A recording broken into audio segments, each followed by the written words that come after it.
Bueno, pues nada, buenas tardes a todos y bienvenidos. Yo voy a cumplir con el protocolo. Me han pedido que presente a un amigo, Carlos Torrijos, iluminador, profesional. Nos va a hacer y nos va a explicar cómo traslada, ¿no? Como el título de la presentación lo dice, con del fuego al LED, y cómo es posible hacer esa combinación de nuevas tecnologías y adaptarlas desde un espectáculo que ya tiene años, cómo adaptarlo a las nuevas, al 2024. Y la verdad es que no tiene presentación. Profesional, pero sobre todo amigo. Os dejo con Carlos Torrijos, que es el que habéis venido a escuchar, ¿vale? A ver cómo nos enseña y cómo lo hace. Nada, gracias.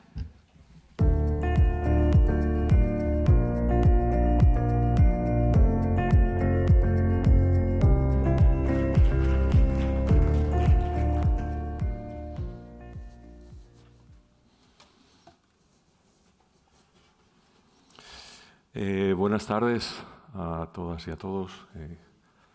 Gracias por acercaros a escuchar cosas acerca de la luz de las que yo he tenido oportunidad de disfrutar y de hacer parte de mi vida. Gracias a ISE, gracias a FIAL, gracias a la Asociación de Autores de Iluminación, que colabora y que está en parte de mi corazoncito. Soy vicepresidente de ella también. Y bueno, soy diseñador de iluminación, como decía Miguel. Llevo unos poquitos de años trabajando con la luz. Y bueno, lo del fuego al LED es algo que no vais a oír. Era una forma de cambiar o de intentar explicar mi proceso de trabajo adaptándome a los años que llevo y a ver cómo he podido de alguna manera evolucionar con las diferentes herramientas de diseño con las que me ha tocado trabajar. Obviamente tampoco voy a hablar de la historia de la iluminación, es algo que sería un poco absurdo. Hay un montón de literatura y de documentación y aparte todos sabemos bastante de esto. Es importante que tengáis en cuenta que mi intención es hablar, como decía, un poquito de cómo a través del tiempo, en mi proceso de diseño y de trabajo, pues han ido apareciendo diferentes herramientas y estas diferentes herramientas, ya apagaré el móvil, estas diferentes herramientas pues han ido evolucionando y ha habido que tener que evolucionar con ellas. Es algo que todos los diseñadores no nos queda otra que aprender a manejar cada uno de los elementos y de los cacharros que yo les llamo. Yo cariñosamente a los focos les llamo cacharros porque no dejan de ser un cacharro, ¿no? que nos permiten trabajar con ellos. Me gustaría primero hacer una pequeña lectura de algunas premisas y fundamentos. Como os decía, voy a hablar de Chorus Line, que es un musical que ahora os explicaré, que yo hice en el 19 y que es un musical de 1975 y me tocó hacer la adaptación a este musical. Es importante, obviamente, que hablemos de la evolución no solo de la iluminación, sino también de la parte de las fuentes de iluminación. Por supuesto que la primera y natural fue el fuego, la lámpara de aceite, el gas. Posteriormente, o por último, sería la electricidad, ¿no? Que es la que provocó toda la revolución y la que, por ella estamos muchos de los que estamos aquí, obviamente. Como os decía, no voy a hablar de la historia de la iluminación, pero sí de la evolución de las fuentes que ha habido en mi proceso de trabajo y en mi vida como diseñador. Como iluminación eléctrica o como fuentes de iluminación eléctrica, para mí creo que hay tres, que es, en primer lugar, la incandescente tradicional, que es el filamento que se calienta a través de corriente y provoca la luz propiamente. Posteriormente se trabaja con el yodo para conseguir que esos filamentos no se rompan tan pronto y no sean tan débiles. Continuamos con la luz fluorescente, lámparas de descarga y luz blanca. Y por último aparece en nuestras vidas el diodo, ¿no? El LED. Obviamente todo esto es una evolución larga, pero no tan larga. Yo tengo aproximadamente unos 30 años de trabajo y me ha tocado trabajar con todas ellas y sí que ha sido muy rápida, como todos sabéis, la última etapa, que es la etapa del LED, ¿no? Hay diferencias entre las fuentes eléctricas como emisor, ¿no? El tungsteno o lo que convencionalmente, o la luz convencional que llamamos, que es la incandescencia, pues a nivel de... es una única luz, es una luz cálida, una luz dulce, que siempre tiende, o desde el punto de vista escénico, tendemos a usarla como referencia a la luz cálida, ¿no? A la luz del sol. Entonces, bueno, digo que es una única fuente de luz. Hay su temperatura de color, que al mismo tiempo genera el color propio del tungsteno, siempre está entre los 2000, 2000 a 3000 como mucho, y bueno, es una única temperatura de color. La podemos variar a veces y lo usamos sumando a ella correctores de temperatura que conocéis.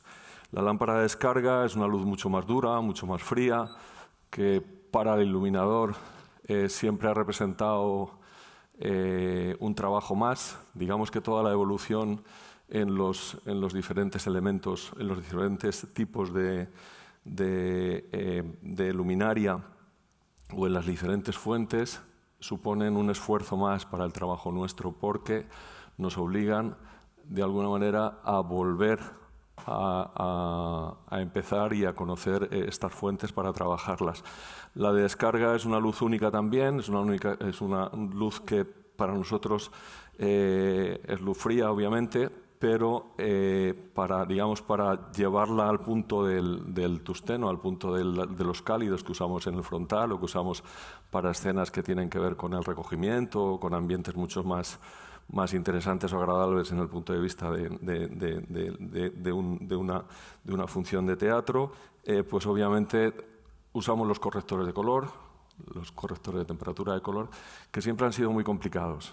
Para mí lo peor con la descarga y con toda la robótica de descarga que apareció fue conseguir, y creo que sigue siendo, conseguir temperaturas de color interesantes que a la piel funcionaran, sobre todo porque creo que la luz en el trabajo es una referencia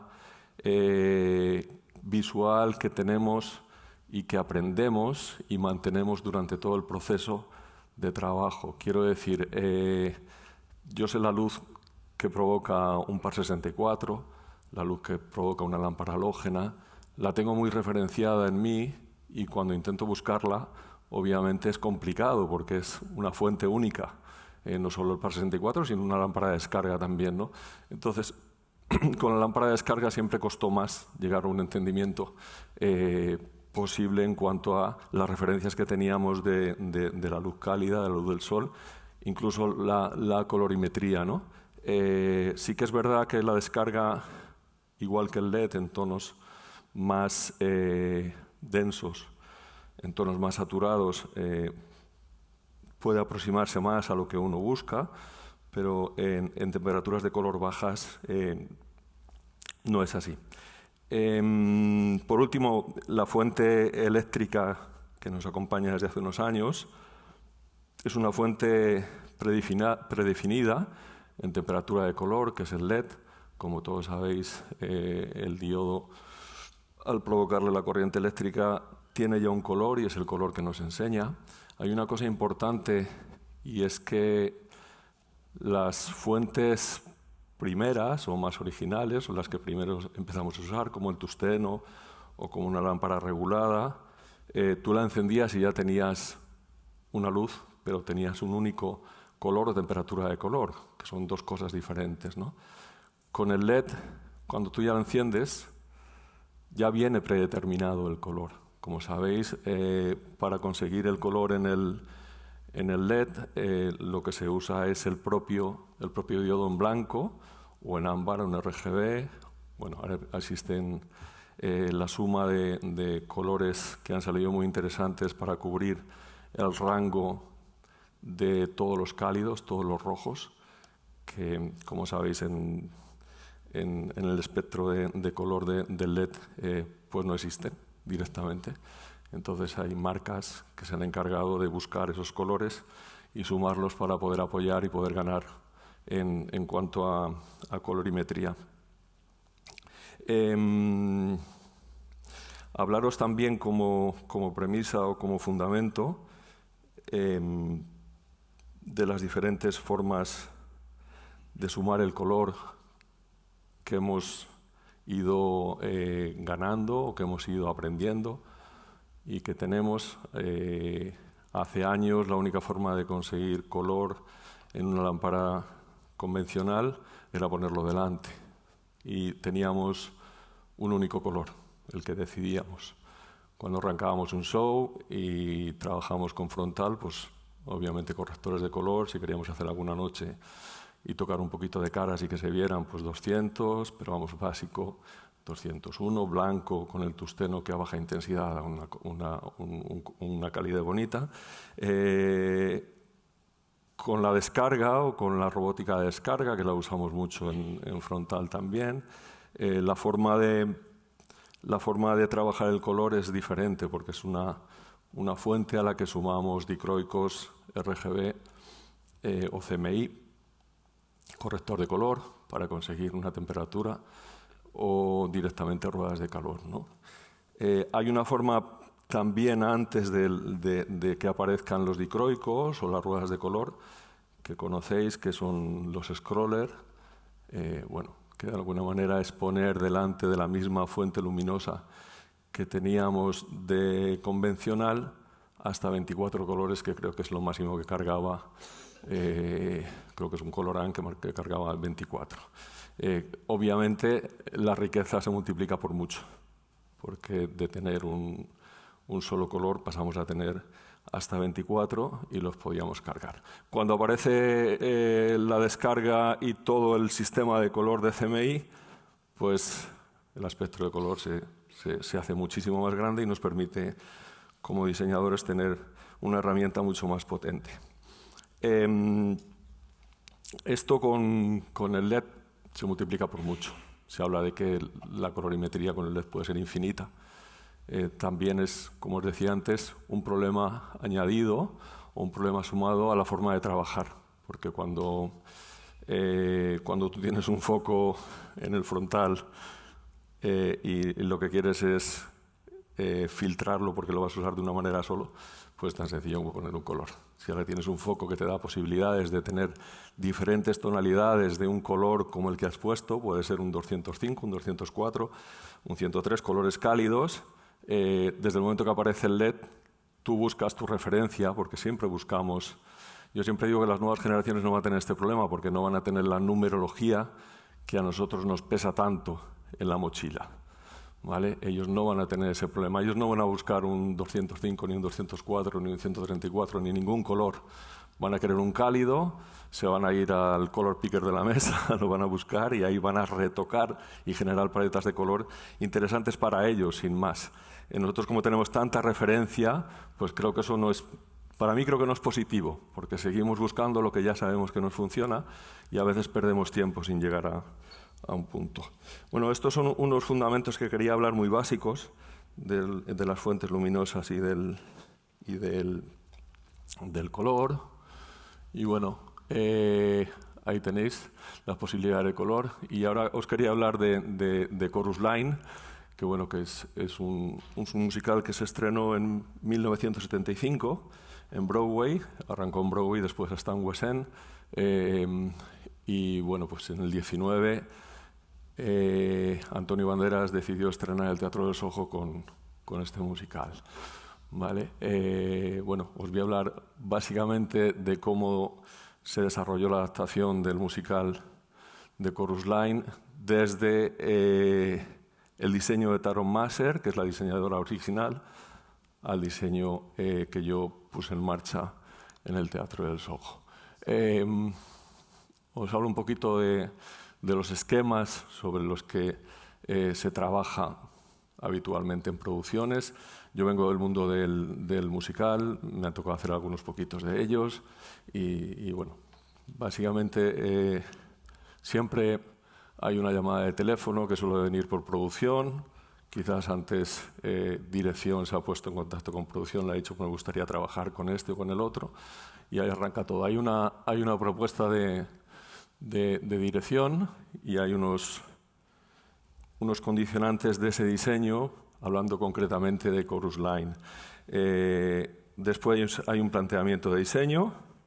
Ese planteamiento de diseño viene basado en el diseño original, obviamente, y luego aparece un diseño actual y luego hay un diseño de iluminación sobre el que yo me baso, que es el original de Taron Maser, y una valoración de resultados, que es lo que el público después ve en el escenario. La propuesta de diseño, en cuanto a la propuesta de dirección, bueno, pues tanto Antonio como el equipo creativo de dirección hablan siempre de que Chorus Line debía de ser el show que fue en el 75. Nunca hay una intención de cambiar nada. Dentro de los musicales hay 3 licencias, que son la A, la B y la C. Depende de la licencia que sea, te permiten más cambios o menos cambios. Entonces, en este caso, la intención no era cambiar, no por nada, sino porque tanto Antonio como Bennett querían mantener el pozo del musical de 1975. Bueno, Chorus Line es un musical que se ha hecho en un montón de sitios y que todavía se sigue haciendo. Entonces sí que se habla de una actualización, pero siempre teniendo en cuenta la base del diseño original. Desde la propuesta de dirección, o desde producción, mejor dicho, hay una serie de premisas, como que el diseño arranca en Málaga, en el Teatro del Soho, es el primer musical o la primera puesta en escena que hay en el Teatro del Soho después de la Reforma, y después la intención es sacarlo de gira durante 2 días, ¿vale? Quiero decir, durante 2 días el montaje está hecho en 2 días. Esto obviamente tiene una serie de condicionantes que hay que poner encima de la mesa para empezar a trabajar con el diseño. Y hay otro más, que es otra propuesta de dirección y de producción, que es hay que usar la dotación del teatro. El Teatro del Soho es un teatro que se reforma entero y que parte de una dotación X que dirección técnica se ha encargado de buscar y de poner encima. Eso tiene unos condicionantes en el diseño posterior mío, obviamente, porque, entre otras cosas, bueno, actualizar un diseño de 1975 con un equipo de 2019, pues obviamente es un trabajo que conlleva meterse muy en las tripas del diseño antiguo y meterse muy en las tripas de los cacharros nuevos con los que trabajamos, ¿no? Porque obviamente equiparar la luz de tungsteno, aun con color, al mundo LED o al mundo de descarga, pues lleva su tiempo y su trabajo, ¿no? Por otro lado, el diseño original de Taron Maser estaba hecho con aproximadamente 277 recortes. Y claro, si tenemos en cuenta que en la gira hay que trabajar en 2 días para el montaje, incluido los enfoques, incluido todo el seteo de programación, preset focus, el primer día es montaje, el segundo día habitualmente ya entran los actores y bailarines a escenario y necesitan su tiempo de ensayo. Un enfoque de 300 recortes, pues igual se come una jornada de 8 o 9 horas. Teniendo en cuenta que además es un musical, que luego veréis, que se trabaja mucho con cuchilla, es un musical bastante preciso en muchos de los casos, pues obviamente condiciona más. Esto es una de las cosas que yo tuve en cuenta y por la que me fui también a usar más robótica de la que estaba prevista. Taron obviamente no tenía otra cosa con la que trabajar. Había licos, que les llamábamos entonces, recortes después. Y bueno, Lico era una marca, pero se cogió, aquí adquirió el nombre de Lico. Y de alguna manera no quedaba otra que tener la luz que tenía ella. No había más posibilidades. Ahora tenemos muchísimas más posibilidades, obviamente. El equipamiento, como os decía, no está listado por el diseñador en este caso. O sea, yo cuando trabajo en un diseño, pongo encima de la mesa y en mi plano las herramientas con las que quiero trabajar. En este caso estaba predeterminado porque era el equipo del teatro el que tenía que usar, no podía usar otro equipo diferente. ¿Vale? Entonces, todo esto son condicionantes al diseño que yo tengo que echar a la mochila y empezar a trabajar con ellos. Está un poquito desenfocado, lo veo yo igual desde aquí, desde cerca. Bueno, el planteamiento del diseño original, que veis ahí, y del diseño actual, es primero un estudio y planteamiento del diseño, ahora os hablaré de ello. Por supuesto, si tengo que trabajar sobre algo que ya hizo alguien, pues me intereso por esa persona, intento saber qué es lo que hizo, cómo lo hizo y cuáles eran sus herramientas y sus formas de trabajo. Intento beber bien de la documentación original, me la echo a la mochila y bueno, la estudio. Estudio la adaptación y finalmente pues arranco con el diseño actual. Bueno, alguna cosita referente a Tharon Moser para que lo conozcáis un poquito más. Pues nació en 1925, murió en 2009 en Connecticut, murió de Alzheimer. Cosas importantes, pues un montón de Tonys que tuvo y otros premios, entre ellos Follies, Chorus Line y Adrian Grills, perdón. Algo anecdótico, el día que ella murió, los teatros de Broadway hicieron un blackout en la entrada de público, en su memoria, y algo creo que muy importante para la historia de la iluminación y para la historia del entretenimiento y de esto que se está pasando aquí estos días en ISE, es que trabajó con el primer control computerizado. Hasta el trabajo de Tharon todo eran manuales y ella fue la primera que trabajó con una mesa computerizada. Ella comentaba dos cosas con la mesa computerizada. Una, que posiblemente las luces de Chorus Line nunca hubieran sido igual si no hubiera trabajado con esta primera mesa computerizada, y lo decía básicamente por los 0 segundos. El humano, no voy a decir que es imposible que ejecute cues en 0 segundos, pero es mucho más complicado. El cerebro tiene un proceso que tiene que desarrollar. Obviamente el 0 segundos en la mesa de luces es 0 segundos. Desde el momento que le das se hacen 0 segundos.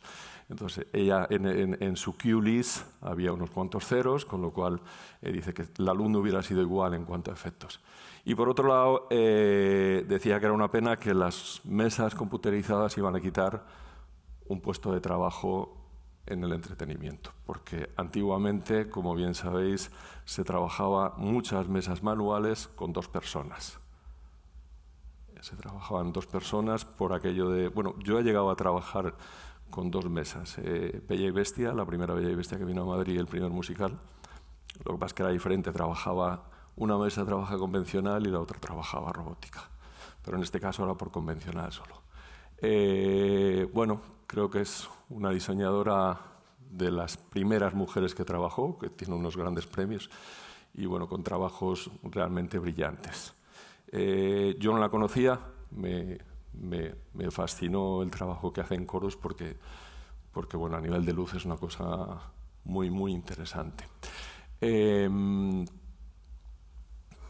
La documentación original, yo podía haber cogido y básicamente haber hecho un poquito lo que a mí me parecía que el diseño original tenía, pero empecé a buscar y empecé a documentarme acerca de lo que había sido Chorus Line a nivel de luz y bueno, pues encontré planos suyos, por suerte hay bastante documentación registrada y pude pues trabajar con ella.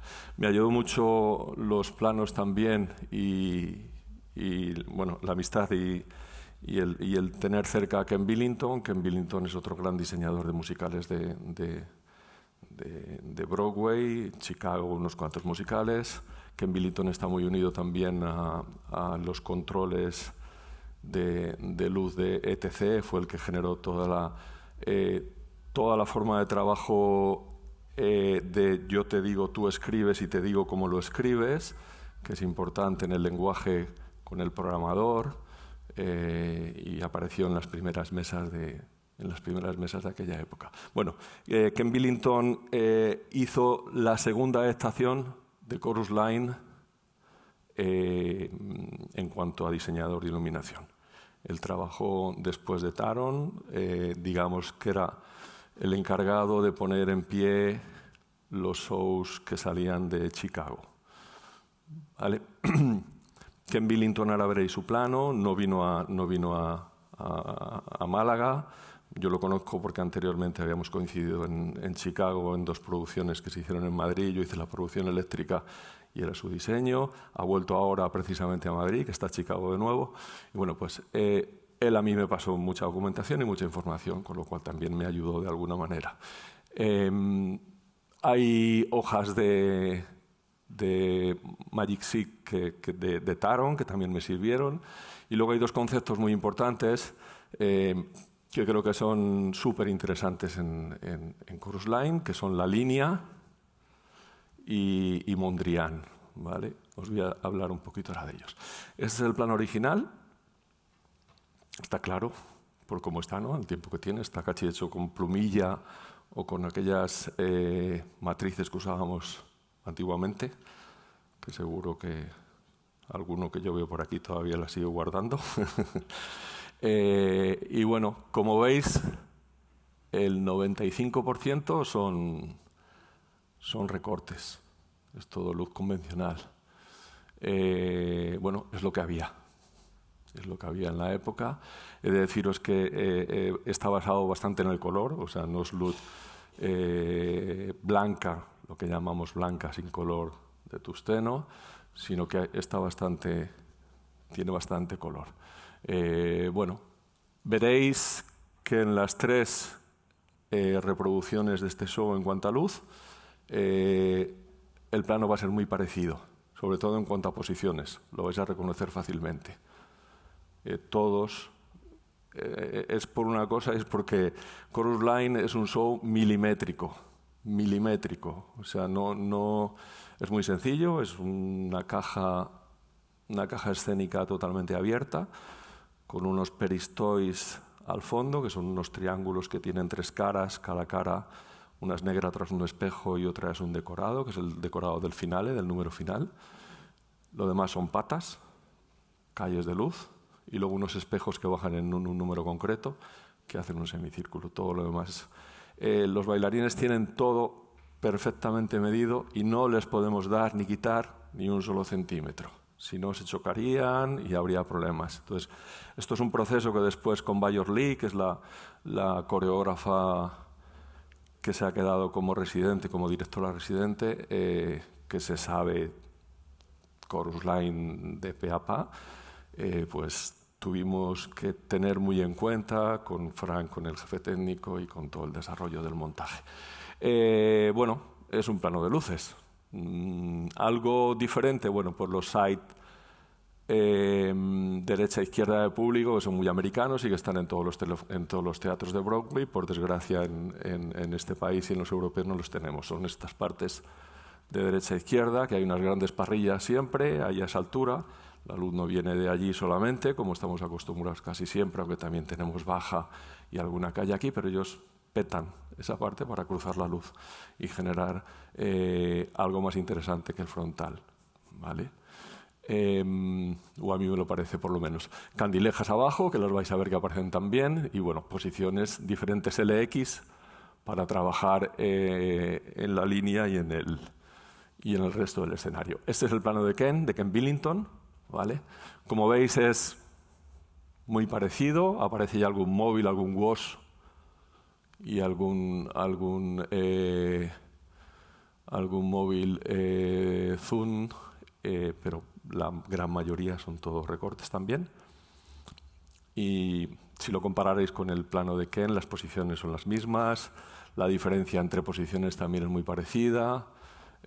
Bueno, esto que veis aquí son las calles, hay un plano de calles aparte que llevan bastante cargaditas, es casi todo danza, con lo cual la luz lateral es muy importante. Ahí veis las candilejas abajo también, que se usaban únicamente para un número.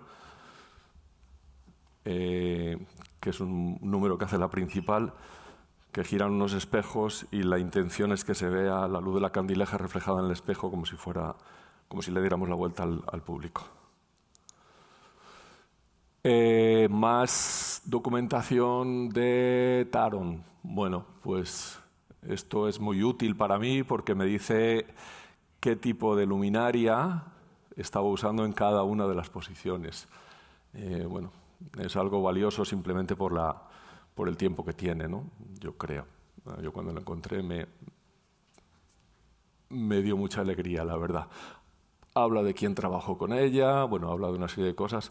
Hablamos del 75, que no está tan lejos, pero en luz está bastante lejos. El 75, bueno, ya estamos en el 24, han pasado unos poquitos de años y a nivel de diseño, por supuesto que han cambiado muchísimo las cosas. Esto es una Magic también suya, en la que de alguna manera podemos vislumbrar los números de los preset focus que usamos ahora. Ella lo que hacía tenía asignados canales, diferentes focos, con diferentes enfoques. Entonces, ahora veréis que Chorus Line son 17 actores en la línea, 17 bailarines. Y ahí, por ejemplo, tenéis del 46 al 60, que son números que eso correspondían, cada uno tiene un nombre, Diana, Paul, Mar, Val, cada uno tiene un nombre que es uno de los personajes. Entonces era un canal, cuando quería tocar con luz a Val, pues levantaba ese canal. Y en ese canal había siempre más de un foco. Ahora os contaré que yo trabajé al tener más posibilidades con la robótica, trabajé con más ángulos que los que ya tenía. Esto no es ni más ni menos que una Magic o una hoja de canales, por llamarlo de alguna manera, para que lo reconozcamos. Y esto es el Focus It, que es el sistema que usan los americanos para enfocar. Es un sistema de enfoque de X e Y, que bueno, en musical se usa muchísimo, y la forma de hacerlo está el canal, bueno, la unidad, que es la unidad, es dónde está el foco posicionado en una posición, la LX1, LX2, LX3, está el canal, está el color, y luego lo que te habla es de dónde tú te tienes que poner para enfocar. Te dice que en la coordenada X está normalmente dividido bueno, aquí yo lo hago obviamente con metros, ahí no es métrica, entonces está dividido en pies y la forma te tienes que poner en coordenada X en el número 5, en coordenada Y en el número 7, la luz te tiene que dar en la cara, la cuchilla de la derecha tiene que ir al número 4, la cuchilla de la izquierda tiene que ir de tal manera que es súper preciso. Y luego te dice si está desenfocado, si lleva un frost o lo que sea, ¿no? Entonces, bueno, es simplemente a nivel informativo para que lo vierais también la hoja en la que trabajaba. Me gustaría ahora hablar un poquito de la línea. Chorus Line tiene, para los que no lo habéis visto o no conozcáis la historia, es la historia de una audición que intenta revelar la vida de todos los bailarines que habitualmente van a hacer audiciones, y lo que cuenta es lo duro que son las audiciones. Chorus Line es un ensayo en el que el director está en el patio de butacas, los bailarines están encima y siempre están en la línea. Hay una línea blanca que está a 1,50 m del máximo al que se pueden mover hacia adelante los bailarines, precisión absoluta, y cada vez que van atrás entran en el mundo de los sueños, entran en el mundo del teatro, entran en el mundo de la actuación. Cuando están en la línea representa la vida real, para ellos dura, porque nunca es fácil, la vida de los artistas y de los bailarines especialmente. La luz es dura, y cuando van atrás la luz es dura y es blanca siempre. Cuando van atrás la luz aparece el color y aparece la fantasía de los sueños y aparece eso que quieren continuamente sacar de la línea. Es muy importante y, como veis, está hasta medida. Cada personaje tiene una posición que obviamente ellos referencian a un número que tiene delante, pero al mismo tiempo están muy enmarcados por la luz. O sea, solo enfocar eso es un trabajo. Dejarlo preciso, enfocadito, limpio y curioso. En mi caso, lo veis ahora, yo lo hacía con robótica, con cuchillas. Y bueno, había un tipo de bin y un tipo de móvil con cuchillas por delante. Taron trabaja con 3 posiciones, frontal para cada uno de los personajes, cenital, frontal y contra, ¿vale? Y bueno, siempre es luz blanca. Hay momentos en que los personajes dan un paso y cuentan su historia delante de la línea, y ahí transformamos porque están actuando, transformamos del blanco al color, ¿vale? Pero bueno, de alguna manera la línea siempre es la marca de lo duro de la vida, ¿no? En Chorus Line, que comentaba Antonio en algunas ocasiones. Ahí la veis dónde está dibujada, dónde está el cero y la diferencia entre los portales. Eso que son las cajas escénicas donde van las calles, que son patas negras de tela, como os decía, es muy milimétrico. Tiene que estar donde debe estar. Por otro lado está Mondrian. Mondrian, sabéis que es un pintor francés contemporáneo que trabajaba con figuras geométricas y color sobre las figuras geométricas. A mí me encantó el trabajo que hizo esta mujer con esto, porque lo que hizo es reflejar un Mondrian encima de un escenario, en el suelo,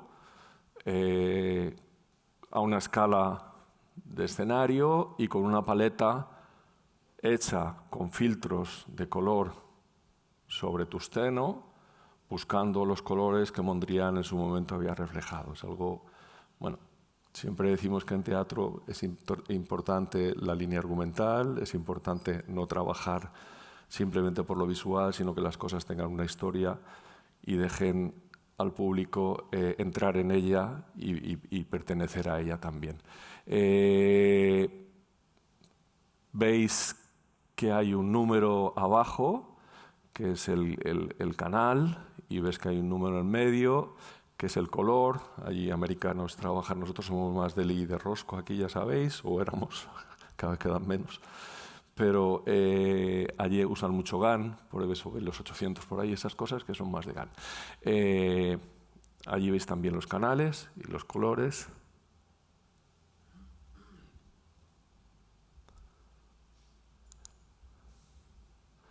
Pues es un poquito lo que a mí me da las pistas de por dónde trabajar con la documentación que tengo y de por dónde tendría que ir el estudio para hacer la adaptación de aquel show, ¿no?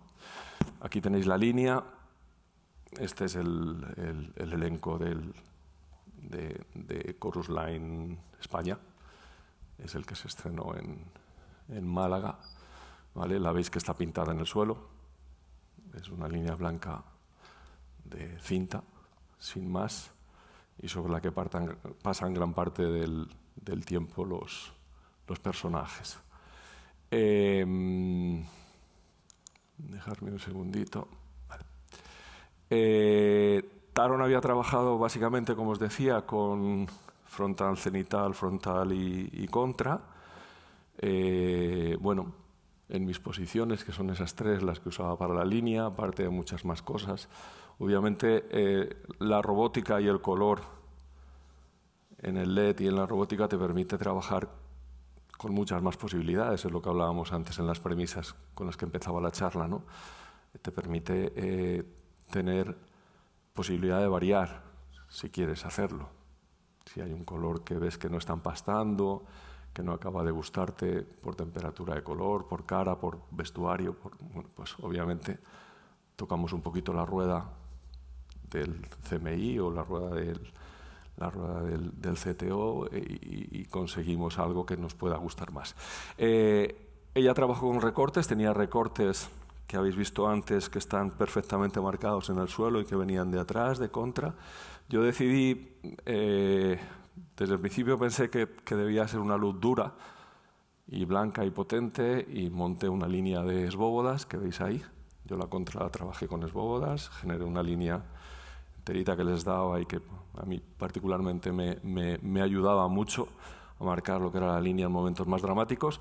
Y luego por delante ahí tenéis cacharritos con nombre, Encore y Spider y algún Ghibli, que bueno, que lo que hacían era generar esos cuadraditos que habéis visto anteriormente para cada uno de los personajes.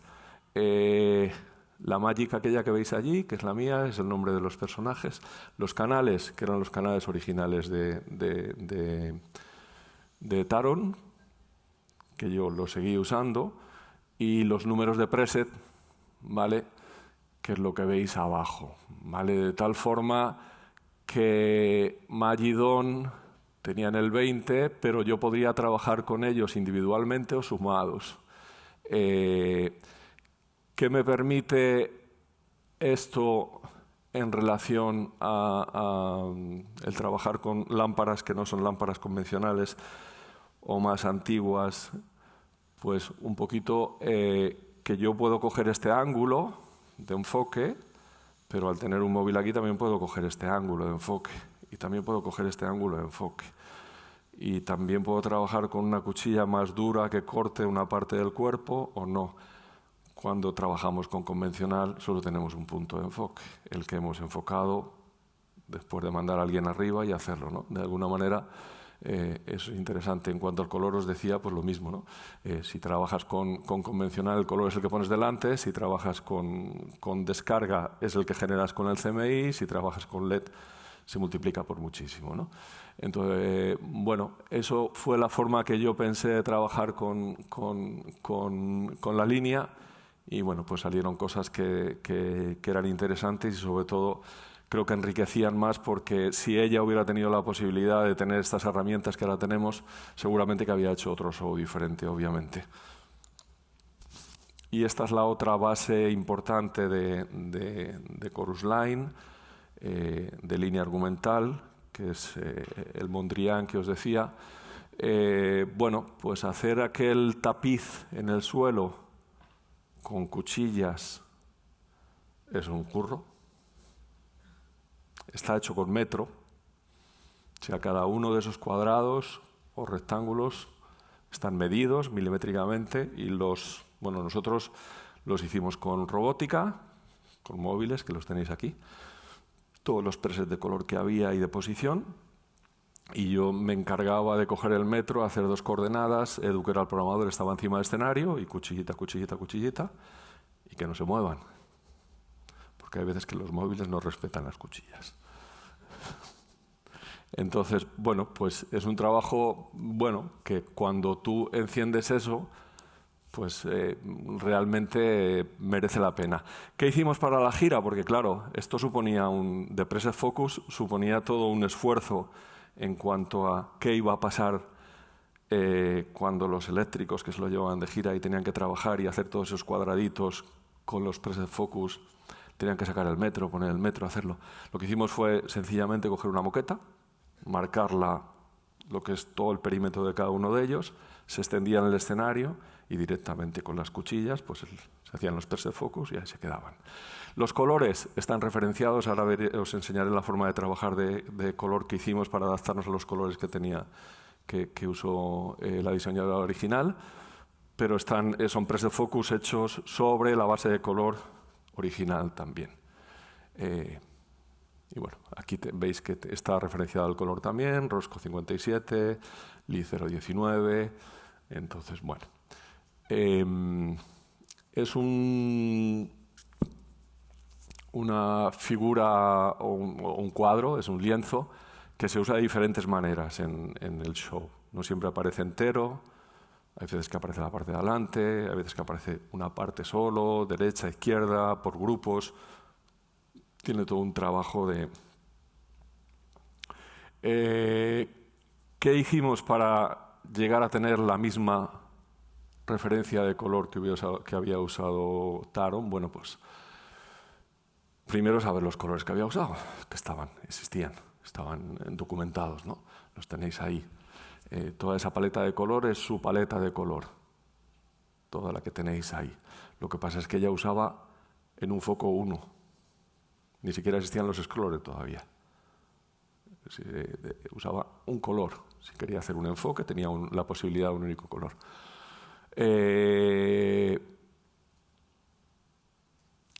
Veis que Aquí ya este simbolito es de cacharritos que tienen LED, ¿vale?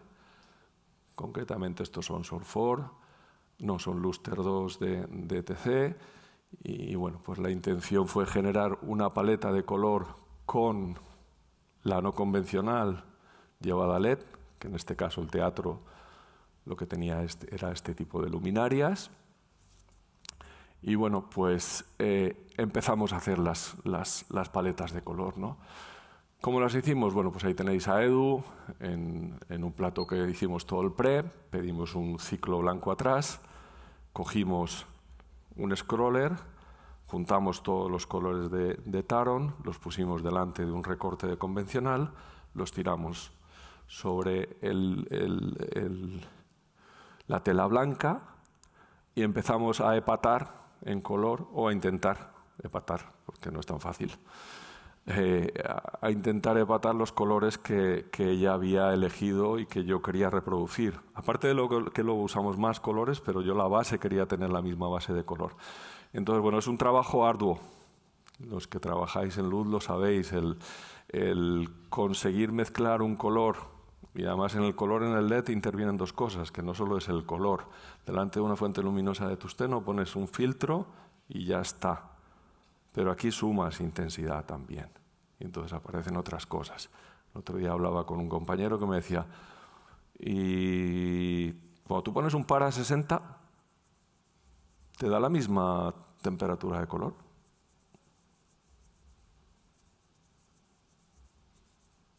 Yo creo que no.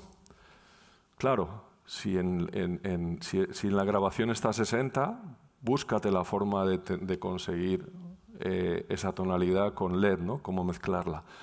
Bastante complicado. Esto fue un trabajo de unos ratitos y bueno, para mí hay una cosa que me cuesta muchísimo, no me importa decirlo, y es que cuando empecé a trabajar con el mundo del LED, a mí me encantaba el CMI.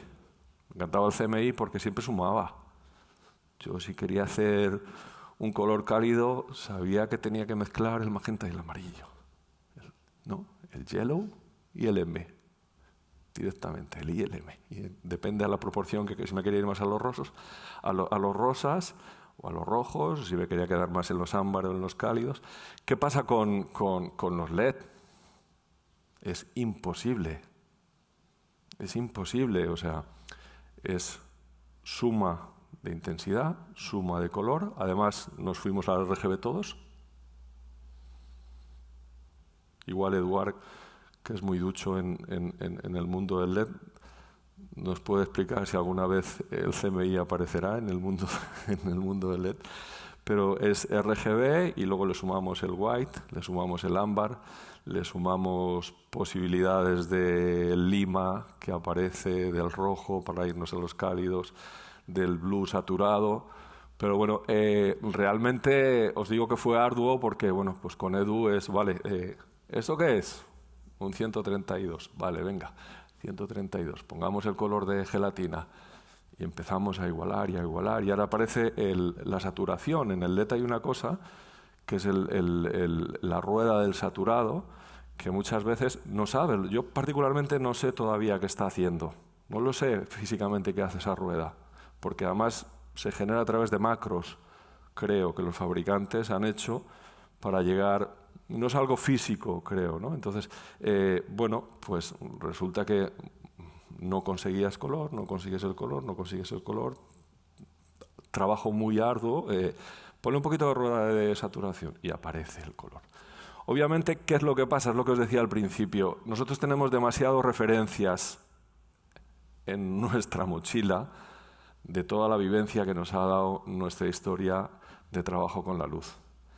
Por suerte, la gente nueva, los jóvenes diseñadores que aparecen no necesitan esas referencias, simplemente necesitan ver la luz encima de la física para saber si realmente es lo que están buscando o no están buscando.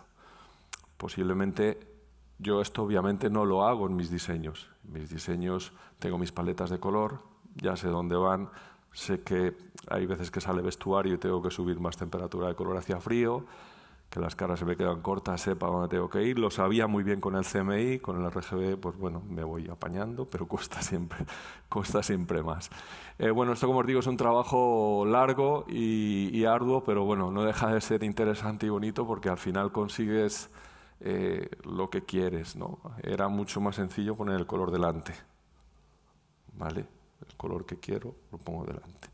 Enciendo, regulo y ya está. Ese es el color que quería, ¿no? Pero bueno, ahí tenéis los recortes. Y lo que hicimos es, con toda la librería de cacharros que había, con todos los focos que usábamos en el show, todas las luminarias estaban replicadas en los colores originales, ¿vale? De tal manera que podías trabajar con muchos más puntos de ángulo y de color diferentes a los que se habían trabajado en el show original. Bueno, aquí tenéis el plano mío, ¿vale? El plano en el que acabó Chorus Line en Málaga, en el Soho. Como veis, las posiciones no son exactamente las mismas porque hay menos, pero porque yo uso robótica. Y con la robótica me permitía ir aquí o ir aquí. Entonces, obviamente, creo que son 2 varas menos las que hay, ¿vale? Como os decía, bueno, el frontal es el mismo. Hay un frontal de convencional. Lo que veis como BMFL son cañones. En Chorus Line son muy importantes los cañones, muy, muy importantes, con un trabajo de precisión de estoy en oscuro, levanto una mano y esa mano se coge en 0 segundos y tienen que ser súper precisos. Los cañoneros de allí eran muy buenos, los de Broadway.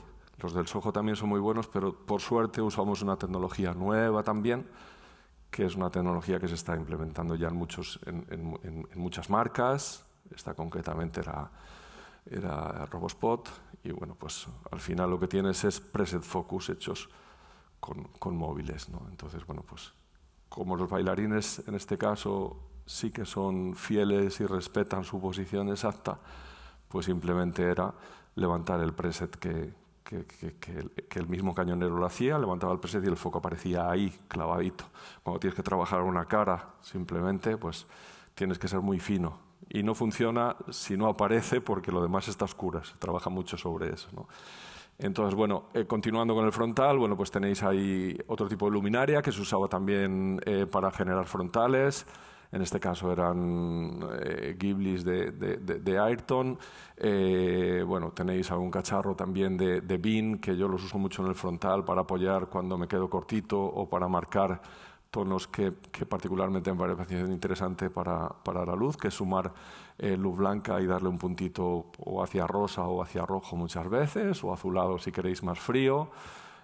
Y luego aquí lo que tenéis, esta lectura que viene aquí, 37 no color, 38, esos son paletas de color, ¿vale? Porque aunque yo tengo infinitas posibilidades de color en esos focos que veis ahí, porque son recortes de LED, aunque tengo infinitas posibilidades, los colores que el show original usaba eran esos. No color, que es Tungsten o el tusteno, que intentamos imitar, el color que para mí es tusteno. Seguro que para cualquiera, si hiciéramos una prueba ahora mismo de coger un recorte de LED y ponerlo aquí y echar a todo el mundo y que entrara uno en uno y dijera ¿cuál es para ti el color de imitación? Sería diferente para todos. Si miráramos la proporción de cada una de las cantidades que usamos de LED, de diodo para sumar y conseguir ese color, seguro que era bastante diferente en todos. Es un poco loco, pero es así las posibilidades que te da el diodo en cuanto a suma. Bueno, tenéis ahí el Li-119, el Li-019, perdón, el 354. Son colores que estaban en el diseño original y yo los tenía ahí como referencia. ¿Por qué? Porque quería usarlos. No quiere decir que no usara otros, pero esos también los usé. Esto aparece también en las calles, que las tenéis ahí simplemente a nivel de posición. Y luego, como os he contado antes, que ya habéis visto, estaban las candilejas. Y esas 3 varas no solo eran para la línea, en el caso del diseño original sí eran para la línea, pero yo al tener móviles pues usaba para apoyos de frontal, usaba para cosas más generales, usaba para hacer el Mondrian. De alguna manera el Mondrian estaba hecho con todos o casi todos los móviles que veis en la planta. Esta mujer había hecho cenitales que caían en cada área donde correspondía el cuadradito de Mondrian que tenía. Bueno, aquí veis la superposición del plano original al plano que yo terminé poniendo bueno, creo que es bastante visual y explicativo de cómo, bueno, pues el frontal, ahí lo ves lo que varió, la 1 y la 2 se convirtieron en una 1 mío, ¿vale? Y la 2 mía eran la 3 y 4, bueno, ahí veis las indicaciones. Todo lo que estaba en estas dos posiciones, yo lo llevé a 5 móviles. Imaginaros el trabajo que tenían esos móviles, obviamente, porque todo eran pressure focus. Todo eran pressure focus. Entonces, bueno, pues hay veces que estaban abiertos porque hacían un general, pero hay veces que estaban recortaditos, pues pressure focus de cada una de las posiciones.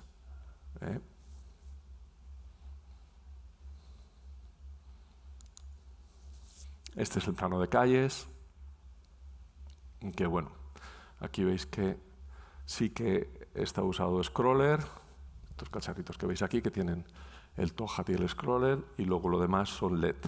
Bueno, ahí también veis unas referencias de colores, las referencias de colores originales. Si yo quería usar el I354, el 181 al 192 eran los canales que yo tenía hecho un preset con ese color, de tal manera que lo llamaba y aparecían sin más.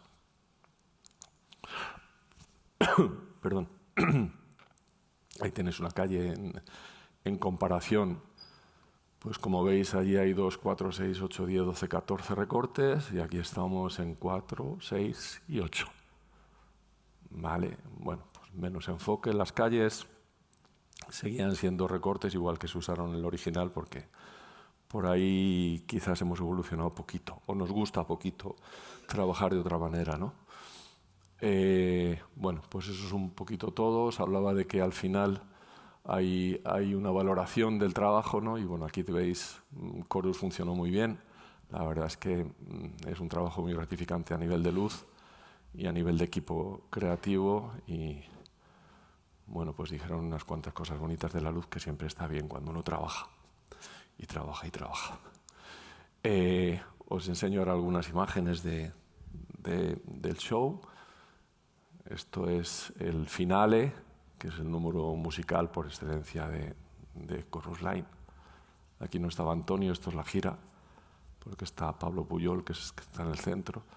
Antonio solo hizo Soho en Málaga y una parte de Madrid.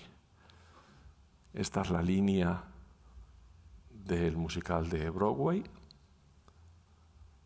con todos sus personajes. Esto se trabaja mucho con el espejo. Cada vez que están ensayando, ya os he dicho antes que todo el show está referenciado a una audición y a unos ensayos que hacen los bailarines y que los van eliminando del proceso final.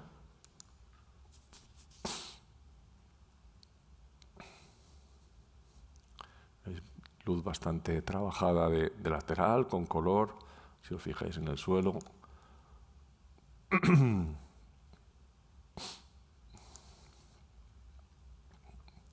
Esto es un número de texto que había en el que Ross y Antonio están teniendo una disputa bastante personal y atrás los chicos están representando lo que es lo que el coreógrafo les manda como si fueran los dos mundos que aparecen siempre en Chorus Line. Veis que la línea tiene una luz muy, muy marcada de arriba y ahí es bóveda a saco, que luego hay que contrarrestar un poquito para que no sea tan dura, pero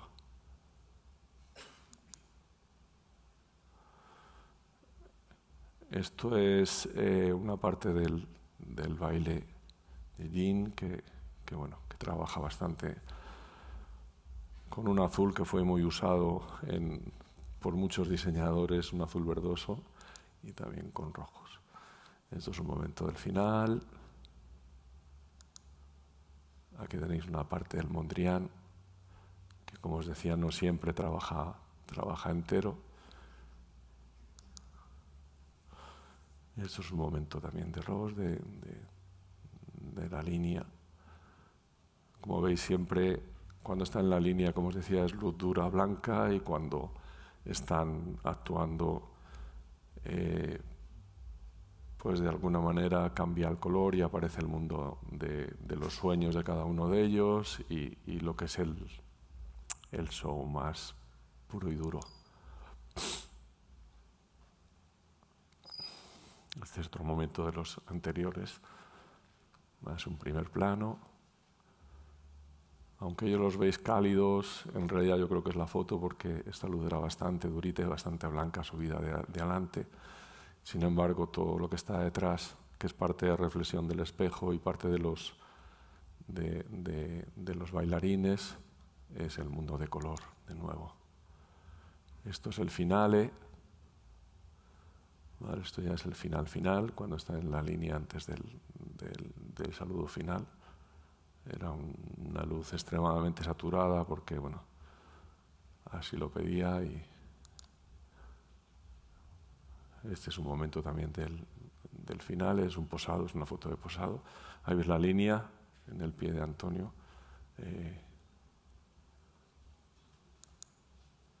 Y bueno, esto es lo que os quería contar.